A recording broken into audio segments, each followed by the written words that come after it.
അപ്പോൾ അതേ കൂട്ടുകാരെ നമുക്ക് ഇച്ചിരി ചീര കിട്ടിയിട്ടുണ്ട്. അപ്പോൾ ചീര കഴുകി വെള്ളമൊക്കെ തോർന്നു കഴിഞ്ഞപ്പോഴത്തേക്ക് നല്ല ചെറുതായിട്ട് അരിഞ്ഞെടുത്തിട്ടുണ്ട്.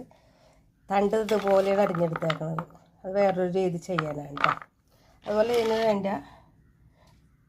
തേങ്ങ, അതുപോലെ ഉപ്പിട്ടിട്ടുണ്ടെന്നകത്ത് കുരുമുളക്, വെളുത്തുള്ളി, ഞാൻ ചെമ്മീൻ പച്ചമുളക് ഉപ്പൊക്കെ ഇട്ട് പറ്റിച്ച് വെച്ചു.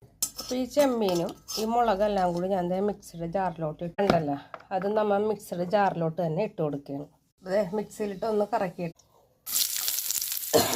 ഉള്ളിയിട്ട് 2 മുള്ളി മൂക്കട്ടുണ്ട്. ഇനി അരച്ച് വെച്ചേക്കണ ഈ ഒരു സംഭവം നമ്മൾ ഇതിലേക്ക് ഇടണേണ്ട. തന്നെ വേറെ ഒന്നും വേണ്ട. ഇനി ഇതിലേക്ക് നമ്മൾ അരിഞ്ഞു വെച്ചേക്കണ ചീര എടുത്തിടാം. പുറത്ത് നല്ല മഴ. അപ്പോൾ ഇട്ടേക്കണ ചീരയും നമ്മുടെ തേങ്ങയൊക്കെ കൂടെ ഇങ്ങനെ അരപ്പെല്ലാം കൂടെ ഒന്ന് മിക്സ് ചെയ്ത് രാത്രിത്തെ ചോറിനേത് നേരത്തെ ചേരുള്ളൂ മാത്രം.